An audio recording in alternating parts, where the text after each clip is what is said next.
Abu Rayyan from Senegal. Assalamu alaikum wa rahmatullahi wa barakatuh. Alaykum assalam wa barakatuh.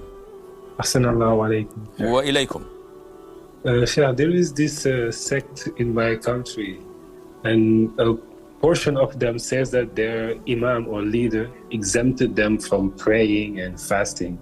So I was wondering, what is the ruling on them and the imam who exempted them from it? Jazakumullah. Wa jazakum.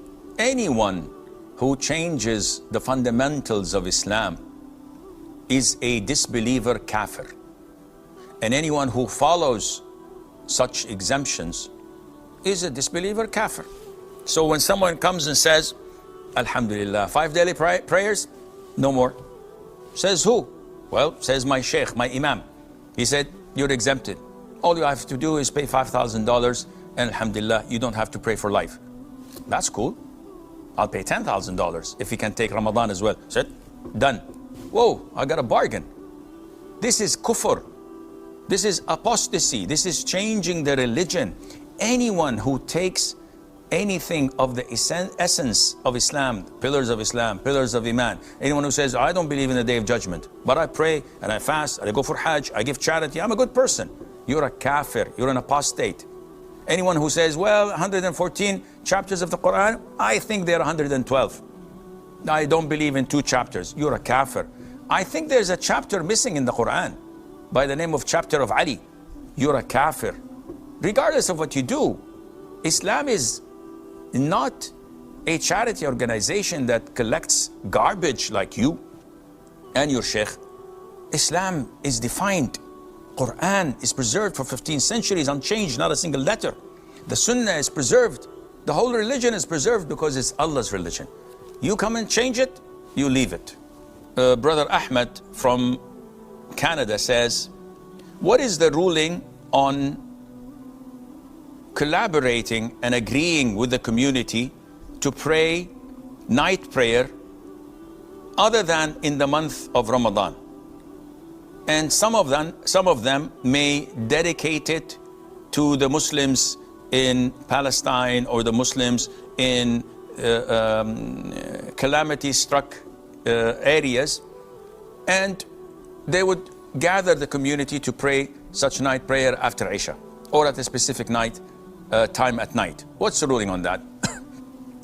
The ruling is that the scholars such as Bin Baz, Ibn Uthaymeen, and the trusted scholars said that it is proven in the Sunnah that the Prophet ﷺ occasionally offered night prayer with some of his companions without any prior planning in his home, as in the hadith of Hudayfa ibn al-Yaman, Ibn Mas'ud, Ibn Abbas, may Allah be pleased with them all.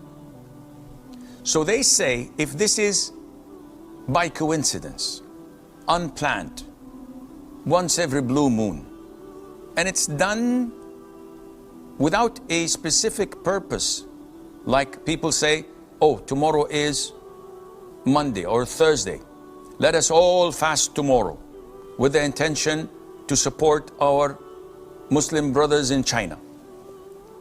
This is an innovation. This is not permissible. Likewise, we would like to dedicate tonight's night prayer in congregation from 10 o'clock to 11 o'clock p.m. and dedicate it for the survivors of the earthquake in XYZ country. This is an innovation by no doubt. What about if there is no aim or target or purpose for it, just for the sake of praying night prayer? The scholars say that if this is once every blue moon and it's not something that we call the whole community for, rather it's 1 or 2 people gathering in someone's house, there's no problem in that. But to dedicate Wednesday night, the 20th of the month, at 11 o'clock till 12 o'clock, the whole community joins and gather in a masjid to pray night prayer, this is an innovation. It was not done at the time of the Prophet ﷺ in other than Ramadan. So Taraweeh is the only congregation that's voluntary, that we gather the people in the masjid during the nights of Ramadan, because the Prophet did this ﷺ for 2, 3, maybe 4 nights, and then he stopped. And when he was asked, he told them he was afraid that it would become mandatory. So it was not prayed till he died.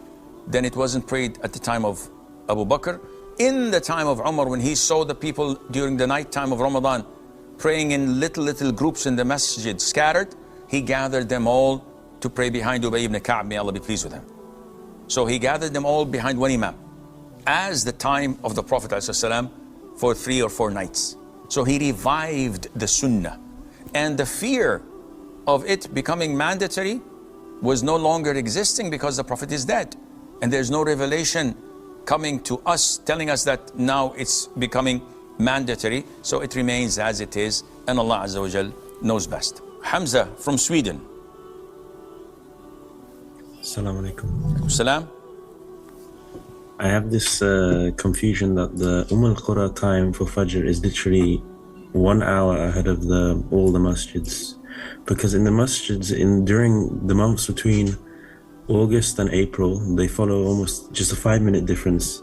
But then after Ramadan, like this was April, they started changing their calculation, and now it's become 1 hour after the Al-Qura time. So which time should I follow? Because I want to pray Tahajjud like just before Fajr. Wallahi, this is an issue that is confusing a lot of the Muslims. To me, I believe that Al-Qura calculation of Fajr is the most authentic worldwide. And this was verified by major shuyukh and scholars where I come from, and they saw it physically. So there is no point in changing by over an hour just before Ramadan and after Ramadan. This doesn't make any sense. If you're consistent throughout the whole year, and when you come to April, you change by delaying it 1 hour until it's August, why? Why did the difference take place overnight? Yes, if it took place over 6 weeks, 7 weeks, I can understand that.